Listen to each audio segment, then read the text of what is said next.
আন্তর্জাতিক অপরাধ ট্রাইব্যুনাল শেখ হাসিনাকে বিচারের মুখোমুখি করার জন্য প্রত্যর্পণের আইনি প্রক্রিয়া শুরু করেছে। ছাত্র আন্দোলনের দাবির মুখে শেখ হাসিনা ভারতে পালিয়ে যান। ভারতের জন্য এর অর্থ হতে পারে পুরনো মিত্রকে ত্যাগ করা।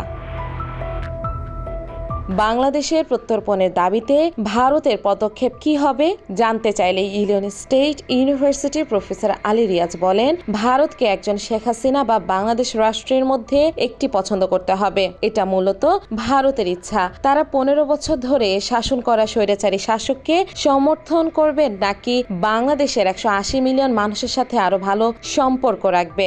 I would rather rephrase it. India will have to make a choice between an individual, Sheikh Hasina, or a state, Bangladesh.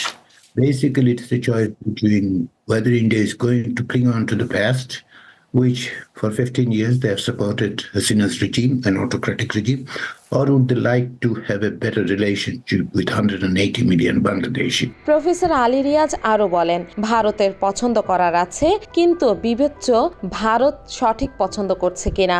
But the consideration India should have is whether it is making the right choice on the right side of the history.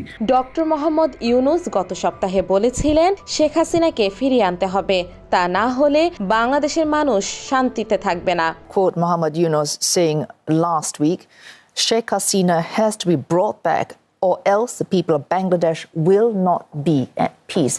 এই পরিস্থিতি কেবল একজন প্রাক্তন নেতাকে তার অপরাধের জন্য অভিযুক্ত করার বাইরে চলে যায়। এটি বাংলাদেশের ইতিহাস ও ভবিষ্যৎকে স্পর্শ করে। আলী রিয়াজ বলেন, নিঃসন্দেহে বাংলাদেশকে বিগত 15 বছরের বিচার বহির্ভূত হত্যাকাণ্ড এবং বলপূর্বক গুমের শিকার ব্যক্তিদের মোকাবেলা করতে হবে এবং তাদের বিচার করতে হবে। সবচেয়ে বড় কথা, শেখ হাসিনা জবানবন্দির আগ পর্যন্ত 36 দিনে আমরা শত শত মানুষকে হত্যা করতে দেখেছি।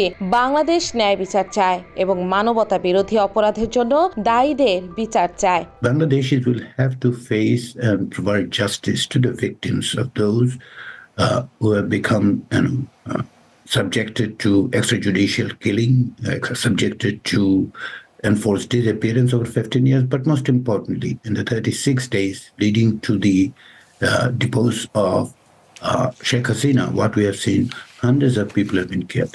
So Bangladeshis would like to see the justice and they would like to see those who have been responsible. শুধু শেখ হাসিনা নয়, যখন তিনি ক্ষমতায় ছিলেন তখন তার সরকারের স্বরাষ্ট্রমন্ত্রী, পার্টির মহাসচিব এবং আইনমন্ত্রী যারা এই হত্যাকাণ্ডে জড়িত ছিলেন তাদেরও বিচারের আওতায় আনা দরকার। অন্যথায় এই সমগ্র আন্দোলন নিষ্ফল হবে এবং বাংলাদেশিদের মধ্যে আরো অসন্তোষ সৃষ্টি করতে পারে। তারাই ব্যক্তিদের বিচারের মুখোমুখি দেখার যোগ্য।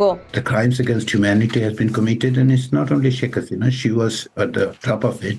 She has the command responsibility, but her cohorts, such as the Home Minister, the Party Secretary General, the Law Minister, those who were complicit to this killing, they need to be brought to justice. 2013 সালে স্বাক্ষরিত এবং 3 বছর পরে সংশোধিত একটি প্রত্যর্পণ চুক্তি সহ আইনি বিধান রয়েছে। প্রশ্ন হলো, ভারতের সঙ্গে বাংলাদেশের সম্পর্ক পুনর্নির্মাণ করা এবং শেখ হাসিনাকে ফিরিয়ে দিয়ে শুরু করার ইচ্ছা আছে কিনা।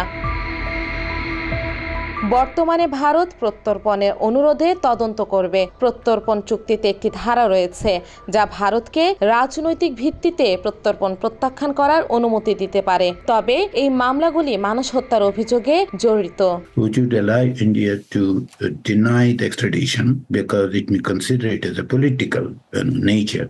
But these are the cases against her, for the command responsibility of killing people. And you can say, is it political? Of course, Sheikh Hasina was. শাসনের শেষ 36 দিনে হত্যাকাণ্ডের সময় শেখ হাসিনা ভূমিকার কারণে এটিকে রাজনৈতিক হিসেবে দেখা যেতে পারে, তবে ভারতের আগে রাজনৈতিক মামলার জন্য প্রত্যর্পণের অনুরোধ করেছে এবং বাংলাদেশ তা মেনে নিয়েছে। Killings took place, particularly in the last 36 days of her reign. These are political in nature. But look, previously India did ask for extradition, and those were, if we consider as a political in nature, Bangladesh did hand over. প্রত্যর্পণের issue ছাড়াও হাসিনার ভিসার বিষয়টি রয়েছে, যা 20 September শেষ হবে। তার রাজনৈতিক আশ্রয় চাওয়া পরিস্থিতিকে আরো জটিল করে তুলতে পারে। শেষ পর্যন্ত এটি ভারতের সিদ্ধান্ত এবং বাংলাদেশের প্রতি তাদের নীতি পুনর্বিবেচনা করা এবং সমতা, ন্যায় বিচার এবং মর্যাদার ভিত্তিতে একটি নতুন সম্পর্কের জন্য প্রচেষ্টা করা। Which would come to an end sort of in 20th September. After that, what would be her status? Would she seek political asylum? Would that complicate the situation? I assume that would complicate the situation. ব্যক্তিগতভাবে আওয়ামী লীগ বা শেখ হাসিনার কাছে ভারতের অতীতের আনুগত্য যাই হোক না কেন, এটি বাংলাদেশের বাইরে কিন্তু দক্ষিণ এশিয়ার ক্ষেত্রে ভারতের অভ্যন্তরীণ অনুভূতিকে বিবেচনা করে।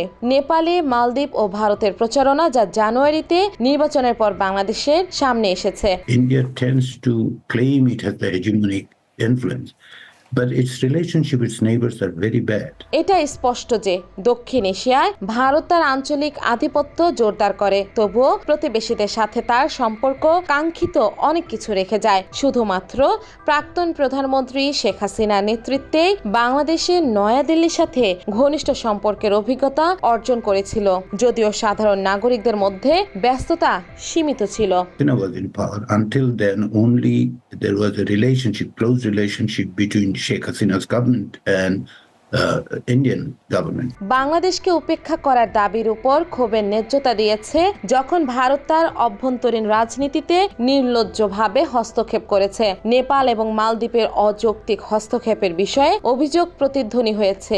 এই স্বঘোষিত দুর্দশা নয়াদিল্লিকে একটি অস্বস্তিকর অবস্থানে ফেলেছে। Allegation can be brought against India with respect to other countries such as Nepal and Maldives.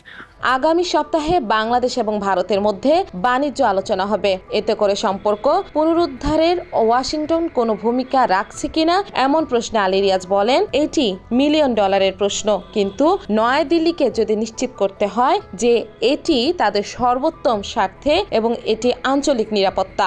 And try to convince India that instead of choosing an individual, it is their moment to choose 180 million people and choose a state and have a better relationship. That is better for India, better for Bangladesh. And in terms of the regional security, it is in the best interest of the United States as well. NY Bangla news.